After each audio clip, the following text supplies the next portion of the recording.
शिक्षा चैप्टर एक संभाषण है जिनको जे कृष्णमूर्ति के द्वारा लिखा गया है। उनका पूरा नाम जिद्दू कृष्णमूर्ति है। इनका जन्म 1895 में आंध्र प्रदेश के चित्तूर में हुआ था और इनकी बहुत सारी कृतियां हैं जिनमें से कुछ हैं the first and last freedom और द ओनली रिविलेशन। संभाषण का अर्थ दो या दो से अधिक व्यक्ति चर्चा जो करते हैं किसी टॉपिक पे तो उसे संभाषण या संवाद कहा जाता है। और इस चैप्टर में हम देखेंगे कि कवि जो है आप लोगों का सबका जो प्रश्न है कि आखिर शिक्षा होता क्या है उसका जवाब देते हैं कि असली जिंदगी में शिक्षा का क्या अर्थ है। चलिए स्टार्ट करते हैं। कवि ना सबसे प्रश्न पूछता है कि अपने आप से प्रश्न पूछो कि आखिर में शिक्षा का अर्थ क्या है तुम्हारे हिसाब से। क्या आप विद्यालय जाना शिक्षा होता है? क्या कोई सब्जेक्ट पढ़ना शिक्षा होता है? क्या एग्जाम पास करना आपके लिए शिक्षा होता है? या आपके लिए नौकरी लेना शिक्षा है? या आपके लिए कोई कंपटीशन पास करना शिक्षा है? या पढ़ाई का असली अर्थ क्या होता है? क्या पढ़ लिख कर शादी करना हमारी शिक्षा है? बच्चा पैदा करना, उसको पढ़ाना, उसके बाद मर जाना, क्या यही हमारी शिक्षा है? आखिर में एक्चुअल में हमारी शिक्षा है क्या? तो कवि इन प्रश्नों का ना जवाब देते हैं कि आखिर में शिक्षा क्या होता है। कवि के हिसाब से बोलते हैं कि शिक्षा उसे कहते हैं जहां भय नहीं होता है, अर्थात जहां भय होता है वहां मेधा नहीं होता है। पूरी चीज को समझाते हैं कि यह पूरा संसार है डरा हुआ है और सभी व्यक्ति न किसी से डरता है। पूरे का पूरे संसार डरा हुआ है।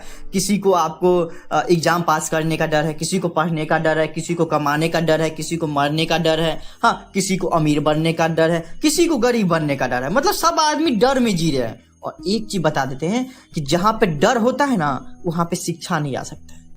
जो आदमी करना चाहता है वो नहीं कर पाएगा, जो अपना मेधा प्रदर्शित करना चाहता है वो नहीं कर पाएगा। ठीक ना। अर्थात शिक्षा का अर्थ होता है कि जो आप जिंदगी में करना चाहते हैं वो करिए, अपने हुनर को लाइए, वो हमारी शिक्षा है। जबकि ना कि एग्जाम पास कर लिए तो वो हमारी शिक्षा हो गई। कवि फिर से कहते हैं कि शिक्षा का एक्चुअल अर्थ होता है कि बिना भय के स्वतंत्रता पूर्ण जीवन व्यतीत करना।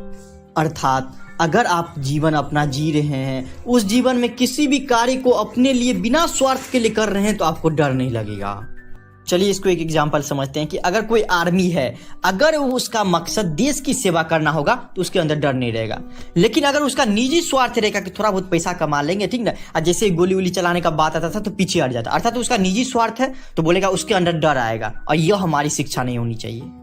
कभी आगे समझाते हैं क्या ये ऐसा नहीं है कि किसी के अंदर डर नहीं रहता, हर एक आदमी के अंदर डर रहता है। ठीक ना।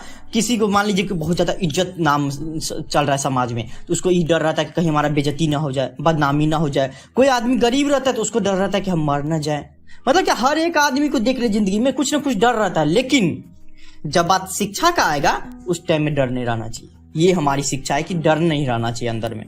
कभी फिर से कहते हैं कि हमारी शिक्षा यह नहीं होनी चाहिए कि हम डॉक्टर हैं, हम इंजीनियर हैं, हम वकील हैं, हम बहुत बड़े आदमी हैं। ये नहीं, ये तो आपके अंदर घमंड डाल देगा, ये तो आपके अंदर डर डाल देगा। ठीक ना, कि हम तो वकील हैं, ये काम कैसे करेंगे। नहीं, ये हमारी शिक्षा नहीं है। हमारी शिक्षा यह भी नहीं है कि पढ़ लिख ले और पढ़ लिख के विदेश चले जाए, जॉब करे, पैसा ले ले, गाड़ी ले ले, बंगला ले ले। ये भी हमारी शिक्षा नहीं होनी चाहिए। जबकि हमारी शिक्षा यह होनी चाहिए कि जो हमें पसंद है, जो हम जिंदगी में करना चाहते हैं, जो हमारा सपना है, उसके लिए हर एक मिनट काम करें। और यही हमारी शिक्षा होनी चाहिए कि उस काम के लिए मर मिटने के लिए भी तैयार हो जाएं।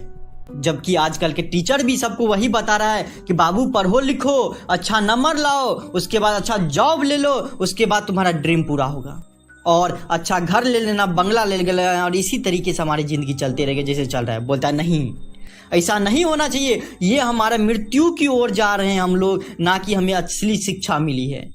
मृत्यु की ओर जा रहे हैं कि जैसे कि पैदा लिए, उसका समाज में रहे, समाज जो बोला वो किया, उसके बाद मर गए। ये हमारी शिक्षा नहीं होनी चाहिए बाबू।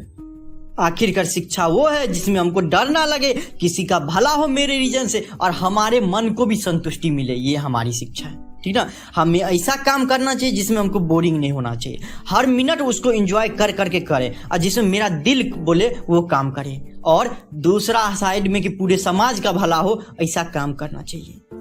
और यही शिक्षा है, यही शिक्षा का अर्थ है।